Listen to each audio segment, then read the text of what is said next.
بسم اللہ الرحمن الرحیم۔ دیکھیں، ہمارا موقف روز اول سے ہی یہی تھا کہ کچھ ٹولے کو اس پارلیمنٹ پر اور اس ملک پر مسلط کیا گیا ہے۔ ہمیں ان کا ایجنڈا بھی معلوم ہے کہ وہ پاکستان کی سیاست کے ساتھ کیا کرنا چاہتے ہیں، وہ پاکستان کے آئین کے ساتھ، پاکستان کی معیشت کے ساتھ کیا کرنا چاہتے ہیں، اور وہ کس کے ایجنڈے پر ہیں۔ انہوں نے بین الاقوامی سطح پر سی پیک منصوبے کو جس طرح چین کے اعتماد کو خراب کیا، پھر پارلیمنٹ کے اندر ان کا جو کردار رہا ہے کشمیر کے حوالے سے، یعنی جس ایشو پر پوری قوم متحد تھی اس ایشو پر بھی انہوں نے پارلیمنٹ کو تقسیم کیا۔ ناموس رسالت کے ایشو پر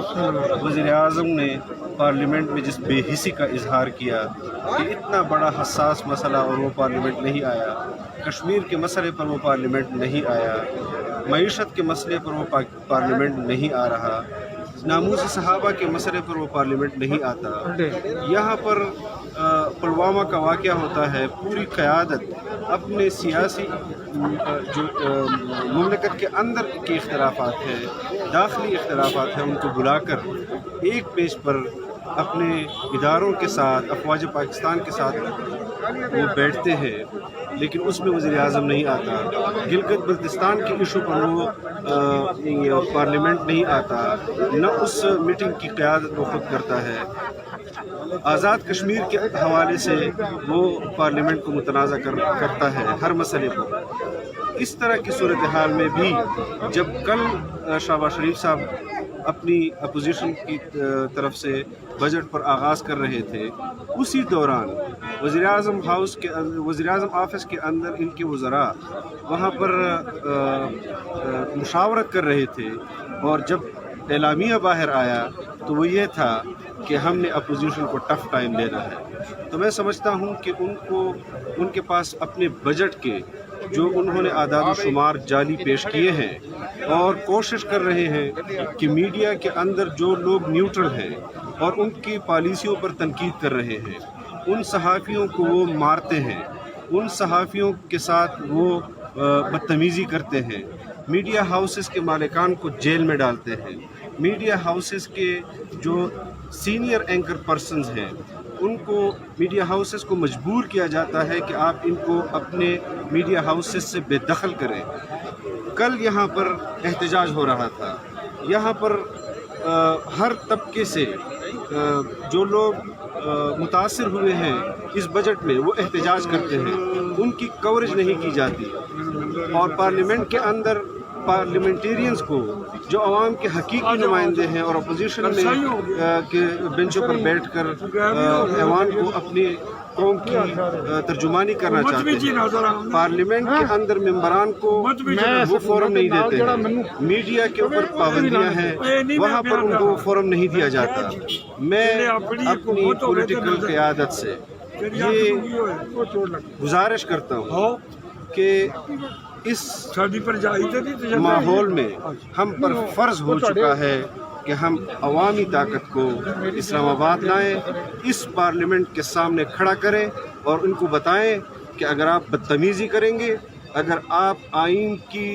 کے اندر دیے گئے حقوق کی وائلیشن کریں گے، اگر اسپیکر وائلیشن کرے گا، اگر ڈپٹی اسپیکر وائلیشن کرے گا، آپ نے خود ان کے کردار کا مشاہدہ کیا ہے۔ میں کم از کم اپنے لیے اس قسم کے طرز عمل کو پسند نہیں کرتا،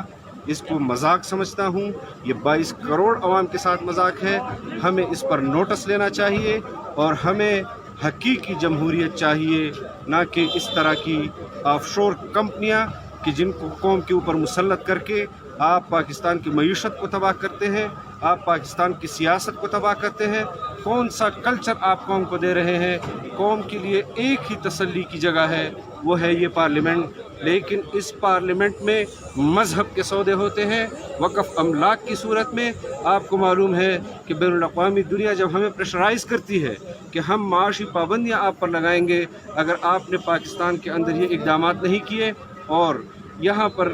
پارلیمنٹ کے اندر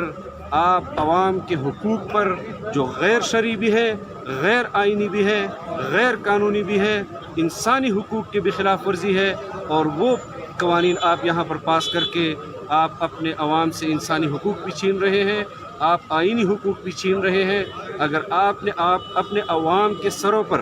اسلام پر، مسلمانوں پر، دیندار طبقے پر ملک کی معیشت کو ٹھیک کرنا ہے تو میں آپ پر یہ واضح کر دینا چاہتا ہوں کہ مذہبی لوگ آپ کو قطعاً اس بات کی اجازت نہیں دیں گے کہ آپ مذہب کی بنیاد پر اپنی معیشت کو ٹھیک کریں۔ آپ ریاست مدینہ کا نام لے کر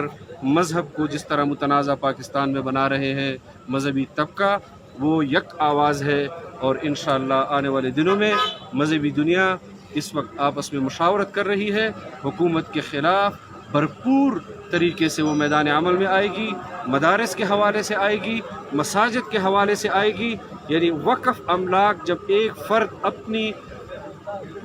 ملکیت کو اللہ کے لیے وقف کر دیتا ہے، اس وقف کو، اس کی نوعیت کو تبدیل کرنا وہ اس حکومت نے کمشنر اور ڈی سی کے ہاتھ میں دے دیا ہے، جس کا کوئی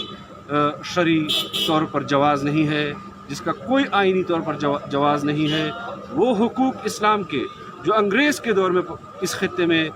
مسلمانوں کو حاصل تھے، مدینہ کی ریاست کا نعرہ لگانے والے لوگ ان حقوق کو مسلمانوں سے چھین رہی ہے، اور ہم بالکل اس حوالے سے یکسو ہے، اور موجودہ بجٹ کے حوالے سے بھی اپوزیشن یکسو ہے۔ آج شہباز شریف صاحب نے جس طرح نمائندگی کی، بلاول صاحب کے جو جذبات تھے اور تمام اپوزیشن کے جو جذبات تھے، انشاءاللہ جمعیت علماء اور دیگر اپوزیشن جماعتیں عوام کی بھرپور طور پر نمائندگی کریں گے، اور حکومت کے بجٹ کو پاس ہونے سے ہم روکنے کی کوشش کریں گے۔ بہت شکریہ۔